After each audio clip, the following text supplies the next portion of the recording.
zarokan heta kalan ji civaka êzidî ketine ber reşebarova şiddeta çekdarên Daişê. Wê trajîdiyê muhra xwe li film, helbest, roman û çîrokan xistiye. Belgefilma Geşta Malbatek Êzidî axêneke ji wê êşagiran. Ev film li ser malbateke êzdiya jê rêzê ye. Kanê çawan derdekî mezin ji destê Daişê dîtiye, xoştiviyên xwe ji dest dane û gihiştiye Almanya û dest bi jiyaneke nû kiriye. Wê malbatê peyameke hêviyê heye. Xwediyê belgefilm serboreka baş û dirêj gel êşên xelkê Iraqê û herêmê heye.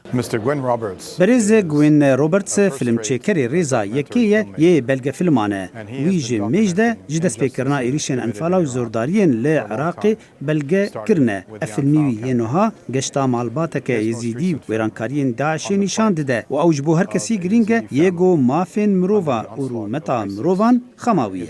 Yek û li belgefilmê temaşe kirbe eger ku hindek be jî çîroka derdeseriya êzidiyan di destên Daişê de fam dike. Binarîna min filmek gelek baş hatiye amadekirin derbirînê ji wê trajîdiyê dike ya ku bandor li ser civaka êzidî kirî li Iraqê. Filmê Geşta Malbatek Êzidî ji trajîdiyeke hatiye ku her kesek pêwîst e bibîne da ku bi temamî wê çîrokê bizane ya ku bi serê êzidiyan hatî. Ji bo civaka êzidiyan giring e ku bi nîşandana belgeyan civaka navnetewî hest bi êşawan bikin.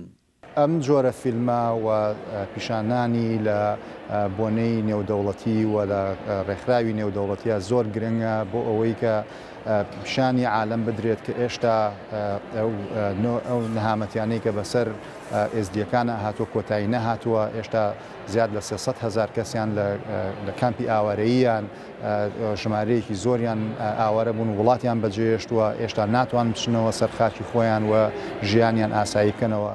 Hin endamên malbata Xelîlçet û weke mînakek ji trajîdiya êzidiyan nek li ser axawalat, belkî li koçberiyê digehin hev. Almanya qonaxa wana dawiyê bû. Şansê wê malbatê hebû ji ber ku hikûmeta Almanya ew birin Stuttgartê û çavdîriya çareseriya wana derûnî dikin. Vê guherînek mezin dê jiyana wan de peyda kir. Loma divê her kes minêkarê Almanya be ji bo alîkariya vê malbatê û gelek êzdiyên din.